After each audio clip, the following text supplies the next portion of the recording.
This is the new BYD Atto 3, and it's a little bit like Tom Cruise, because on the outside it seems perfectly normal, but in some ways it is quite weird. Now in this video I'm going to tell you why, as I talk you around the exterior, show you the inside, see how practical it is, try its technology, and of course take it for a drive. I'm going to launch it as well, see how quick it is from 0 to 60 miles an hour. Because I'm Matt Watson, and you're watching Car Wow.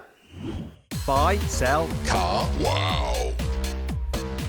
I'm going to start off this video by explaining to you who BYD are. So they're a Chinese car manufacturer. In fact, they're one of the biggest Chinese car manufacturers. But they also produce electrical components, which are probably in your smartphone.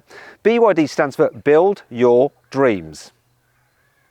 Right, hopefully there's a badge delete option. Anyhow, the design of the car is pretty nice. This part sort of reminds me of a Cupra Born, and then when you move around the side, this part sort of reminds me of a Volkswagen ID4. But the rest of the car is a bit like an SUV you'd find on Grand Theft Auto. It's not bad looking though, it's neat and tidy. Choosing which colour to go for is dead easy. There's only 5 options. Wheel sizes, they're all 18 inches, and that design. There's 3 trim levels, but from the exterior they all look the same, like this. It's fine, it's nice. Bit generic, but fine. Anyway, prices. It starts from £36,000. While the exterior of the BYD Atto 3 is generic, the interior is anything but. And this is where things start to get a little bit Tom Cruise weird. So the design is supposed to mimic a gym. These are supposed to be dumbbells. Don't know what this shapy stuff has to do with a gym. It actually reminds me of something. It reminds me of a character in Return of the Jedi, that weird kind of like fishy looking alien that helps Lando Calrissian fly the Millennium Falcon. Anyhow, what is pretty amazing is this big screen. So it comes on the top of the range car, this 15-inch screen. You get a 12-inch screen on models low down in the range. They all do the same thing though, so it's fairly easy to use and it's responsive, it's nice and bright. But it does this little party piece. Fancy it portrait? No problem, sir. I don't think I'll bother having it portrait though, because it sort of blocks a bit of your view there. So I'd stick with it in landscape. If you don't like the infotainment system, you can just use Apple CarPlay, and while Android Auto isn't available yet, it will be as an over-the-air update. Good job that's big, because your digital driver's display is rather small. But there's something odd about it. It seems a little bit slanted that way. Let's do my head in a bit. See what's also done my head in about this car. So while the materials feel pretty good in places, actually really good, you know, nice and solid, that centre console, and better than the equivalent Volkswagen product, there are a few bits that aren't quite so great. For instance, when I was altering the seating position and the position of the wheel, the plastics under here are so scratchy, it actually really hurt my thumb on them. The seating position is actually all right with enough adjustment. And then there's the plastics on the door handle. Well, you've got this nice soft leather there. The seam along here just seems like some kind of child's toy. And they tried to be unique and freaky with some of the features, such as the door handles, this weird rocker to open the doors. However, when it comes to practicality, it's less odd. So underneath here you have some decent storage. There's some good sized cup holders here, and I like this look. So you can have it deep, or there's a little kind of like bit to raise it up like that if you don't want it so deep. Say if you've got like a smaller cup of coffee. There's some more storage here with your wireless charging. Then you've got an okay sized glove box, plus quite a useful bit of storage underneath here, together with your USB sockets. I think there's normal USB and USB-C, can't see from here, and a 12-volt charger. That's pretty normal. What's less normal is the gear selector, which is a bit more like the throttle on an airplane, or maybe the throttle on the Millennium Falcon. Oh yes, we've come full circle. Here in the back seats, there's a decent amount of knee room, good amount of foot space, and you can stretch out underneath the seat in front. Headroom, it's a little bit tight, and I'm not the tallest. Probably doesn't help that you've got this glass roof. However, it's standard and it is nice and big. Now if you need to carry 3 people at once, yeah, you know, it's better actually in the middle. There's a bit more room because of the glass roof. However, the body isn't the widest, so it's a bit of a squeeze in terms of shoulder room. However, if you want to carry 3 people in the back at once, you might be better off with the Kia Niro EV. And if you want to see my full in-depth video review of that car, click on the pop-out banner up there for the link in the description below. Now, when it comes to carrying children, you've got baby seats. They fit quite easily here because the ISOFIX anchor points are very accessible, and there's plenty of space even for a bulky rear-facing child seat. So some features that I'm going to show you here in the back. We have some pockets on the seat backs and some smaller ones there, obviously for your mobile phone. Speaking of which, you have two choices of USB port. You've got normal USB and then you've got USB-C. What other features can I tell you about back here?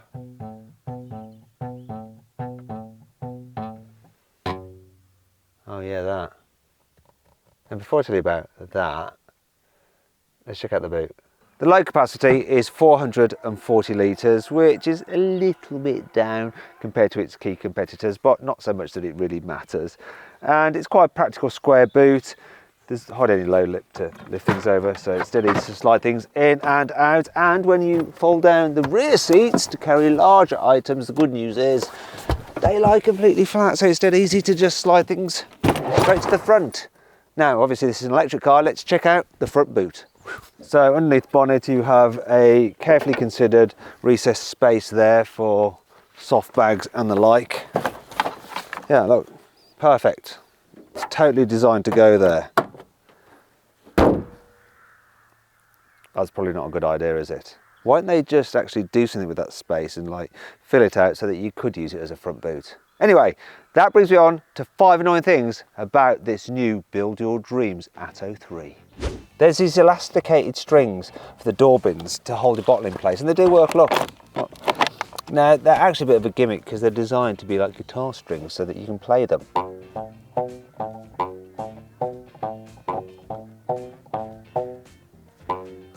That could get annoying when your kids are just driving you mad playing the guitar strings, and it's even worse if they put a bottle in there, because then it'll be like this.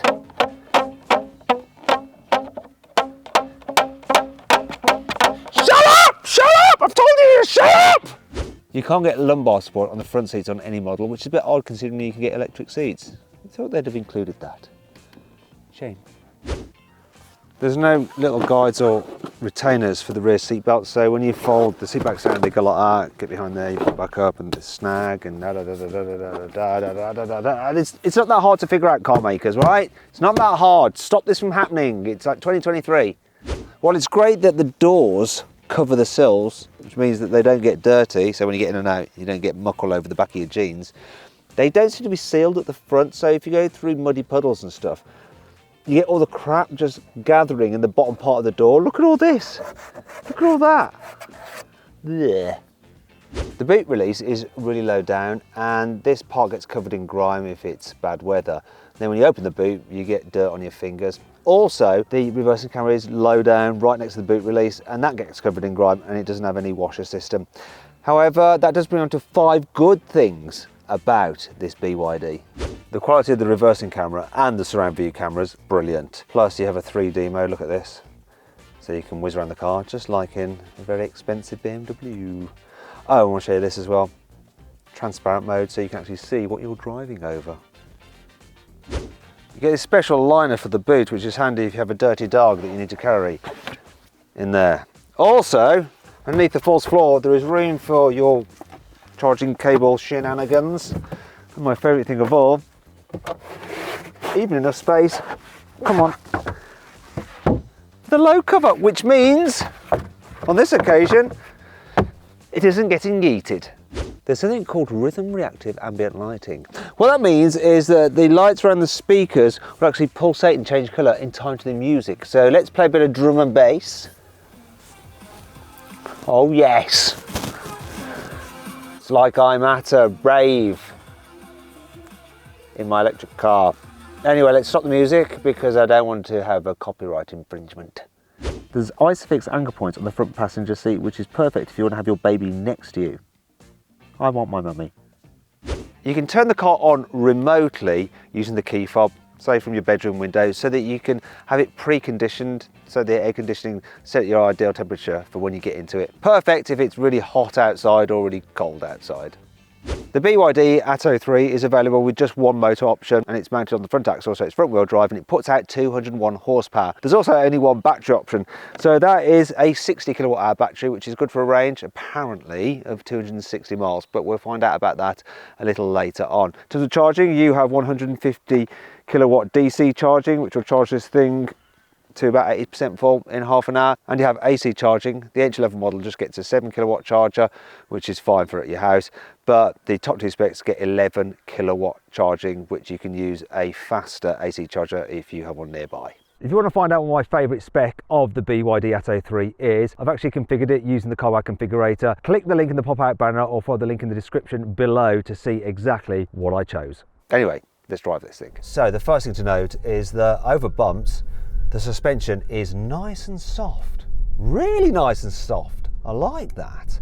I also like the visibility forward. The low dash and sloping bonnet means you get a great view of the road ahead. What's not so good though is the view out the back window. Not very good. Nor is this pillar. It's very fat. Look how fat that pillar is. Creates a huge blind spot, that does. Bit annoying. Not going to fault the steering while you're driving around town. It's nice and light, which is good when you're sort of just negotiating cars and all various things that's parked up. Then there's a turning circle, which is also good. 10.7 metres. Better than most of its competitors, which means that U-turns should be quite easy. Am I going to eat my words now? No, look, this is so easy. Yeah. There is something that I'm noticing though. Oh dear. Yeah, it's not that. Go on, reverse it, matey. I've got to fit through that gap. Go on, you can do it. Oh, I'm hassling him. Thank you. Good stuff. It's this noise. So you've got the pedestrian warning noise that is emanating from the front of the car just to warn people so you don't knock them down. You know, electric cars don't have engines whirring away, so you have to warn pedestrians of their approach. But the noise is constantly with you, and so there's this like eerie whoo when you're driving around town. Makes you just feel a bit nervous unnecessarily. Other than that though, at slower speeds, this car is pretty good. However, things do change a bit when you start going faster. At least that noise will stop when I start going faster. So I'm at 40, I'm going to accelerate now up to 70. It's all quite relaxing and serene. Throw in the throttle, pickup is pretty decent, but then at around 62 miles an hour, you get this.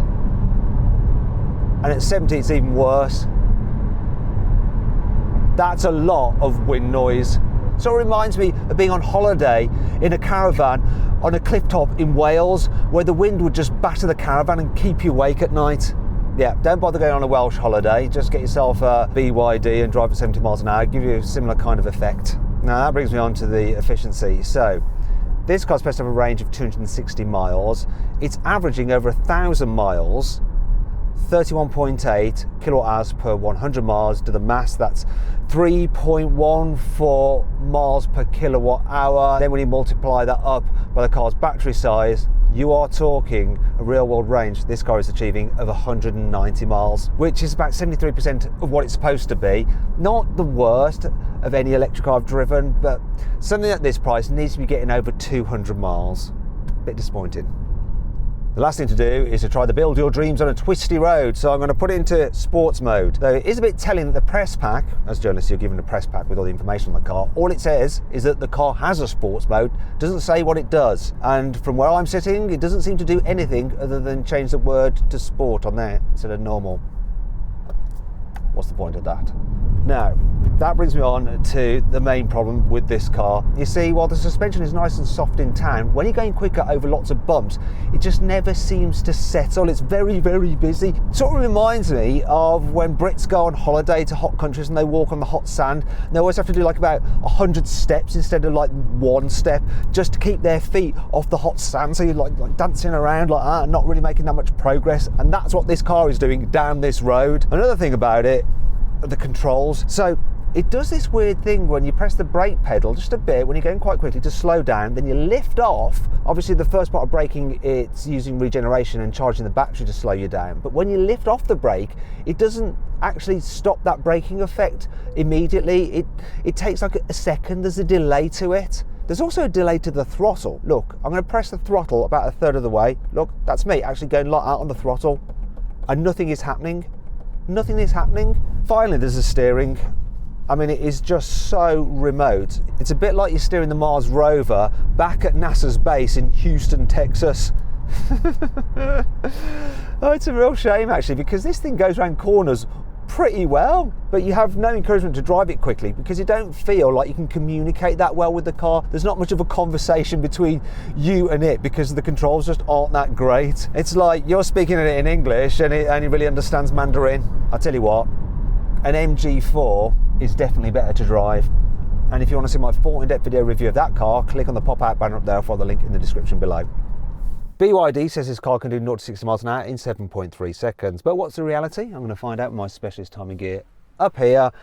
And for what it's worth, I've selected sport mode just for no other reason than to get some placebo benefit, maybe.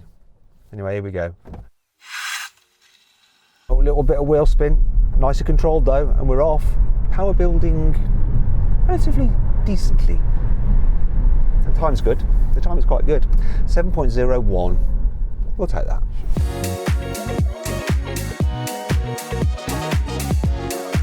So then, what's my final verdict on the BYD Atto 3? Should you avoid it? Should you consider it? Should you shortlist it? Or should you just go right ahead and buy it? Well, I reckon you should consider the BYD Atto 3. It's a decent enough car. It's just a little bit weird in places, including the way that it drives. Also, there's plenty of other good electric cars available right now, so it's up against some stiff competition. Anyway, I hope you enjoyed the video. If you did, give it a like. Let me know if you agree with my verdict in the comments below. Click on those windows there for some more videos, and on that box there to go to Car Wow to sell your car the easy way. Just upload some photos, give a brief description, then dealers all across the country will bid on your car. Thanks for watching.